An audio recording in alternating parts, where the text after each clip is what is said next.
Phil and welcome back to another episode of Vermont's 100 covered bridges.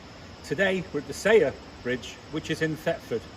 So again, another bridge with two names, known as the Thetford Centre Bridge because it's in the centre of Thetford, but also the Sayre Bridge. The bridge's name derives from a nearby businesses founded in 1883 by brothers Aramel and Charles Sayre, who used a building next to the Grice Mill, shown here, to produce quality wooden furniture, in particular tables. And another bridge with a dispute over as to when it was built. Some people say 1839 and some people say 1864. That's based on the patent of the design, which is unique, and again we'll come on to that in a few seconds when these cars come by.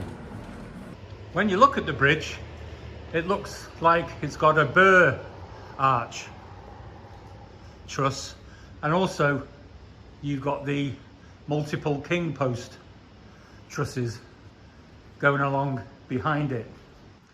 However, on closer inspection, the posts and the linkages between the arch and the remainder of the truss have dimensions that make them a plank and not a post. So it looks like the theorists say is a variation of the Haupt truss, and I'll explain what the Haupt truss is now. The Haupt truss in the top picture uses an assembly of braces very similar to that of the town lattice truss, whereas as the design of the Sayre Bridge in the bottom picture, while slightly similar, performs more like a multiple king post truss, and also has the long and high timber arch similar in construction to the burr's arch. This unique fusion of three trusses at the Sayre Bridge is the only one of its kind in the US. The builder is unknown, and it seems to be a variant of a couple of trusses that weren't patented at the time. And it could just be that this design just happened to look like a burr arch with multi-king post trusses by coincidence. Either way, however you look at it, it's a spectacular design. They're pretty hard to see. Okay, thanks. Put your lights on then. Put your lights on. Amazing. Just got told I can't be seen by somebody who's driving through without lights on. The bridge is 127 feet long. And it's one of the widest I've seen. Reminds me of the Willard covered bridge, one of the twin bridges in North Hartland. It's also very tall. It's 11'9", which again is unusual. But certainly means, you know, bigger vehicles, but hopefully not heavier, can come through. Another feature of the bridge, though, I mean, I was just saying how tall it is that the vehicles are able to clear the portal and then think they're safe. But the tie beams in the centre are actually lower. So it can be misleading if the vehicle thinks, oh, I've got through the front, whereas the tie beams above are actually lower than the portals. In 1963, the bridge was altered significantly. The timber deck structure was replaced by 4 steel beams and a central pier was built under the span. During the structural alteration, both abutments were capped with concrete. You may recall in episode 42 at the Depot Bridge in Thetford that the bridge was significantly damaged when a dumper truck went underneath the bridge with its bed open. Well, the same thing happened here in 1997 when, again, a dump truck driven by a local resident tried to drive through with the bed raised. He went part of the way through, taking off 2/3 of the roof. In 2003, the Historic Covered Bridge Committee met to discuss the Sayre Bridge. The report recommended that work was carried out on the trusses, the floor, the abutments and the siding. and this was carried out in 2007.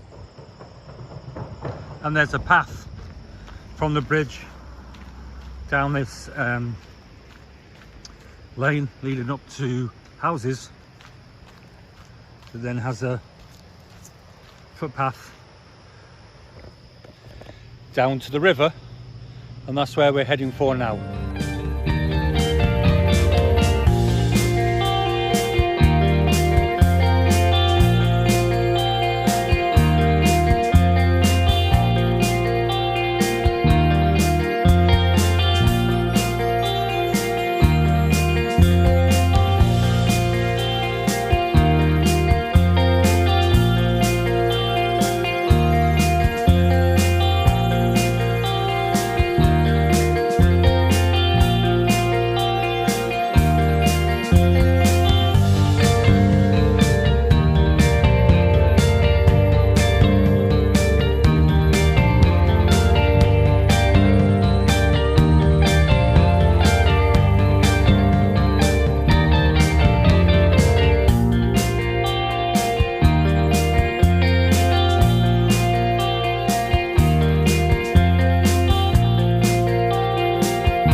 Great sight of the waterfall,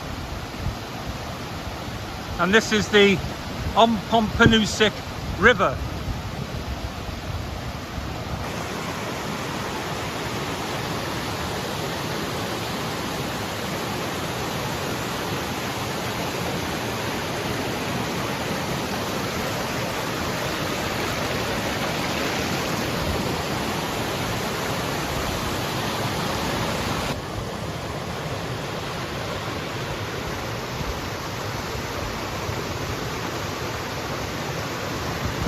And the Ompompanoosuc River is 25 miles long, rises in Orange County and flows through into Windsor County, and merges with the Connecticut River at the town of Pompanoossuc. There are 2 covered bridges on this river, and we'll be going to the Union covered bridge after this one. So this is something I haven't seen before. There's a pier, but it's like a solid, it's not a column, it's a solid concrete pier that goes from one side of the bridge to the other. I'll go along this right hand side first, and then we'll take a look at the left hand side. Complete mayhem down here with all the trees that have been dragged down the river. We've got a stone abutment on this side, capped. This isn't an abutment, it's a pillar, which I'm shuffling along the side with my back to it, with my feet sinking in mud. So if I go forward, I'm going to end up in that. But it's working, and it's a bit thicker here. There we go. Whoa, shoot. I think I've got to get back. Great shot. The abutment with concrete cap. Obviously you can see steel beams have been added.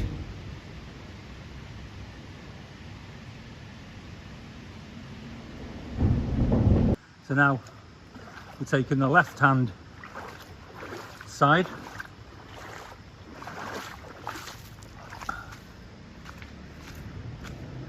And this is what I meant by the concrete pier. It's a wall, concrete wall holding the centre of the bridge up. And then here is the other pier, which a couple of layers of various sized rocks, and then nice graffitied concrete abutment at the bottom. Two contrasting abutments and this concrete wall in the middle that I've not seen before.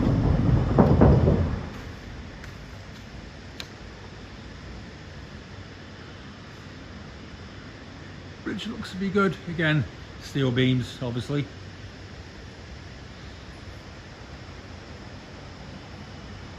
And it's time to say goodbye to the Sayre Bridge in Thetford. Thanks for joining me again for another episode. Brilliant bridge, very old and architecturally different. I think I even confused myself a little bit as to what kind of truss it was. Hopefully I've been able to explain it a little bit better with use of diagrams and stuff. Once again, thanks very much to Vermont's Covered Bridge Society. As ever, tremendous support for me throughout my journey, and I'm sure they'll be with me for the rest of the way. That's it for now. I'm going to be another bridge about 4 miles away, which I'll bring to you next week. I'll see you then. Bye.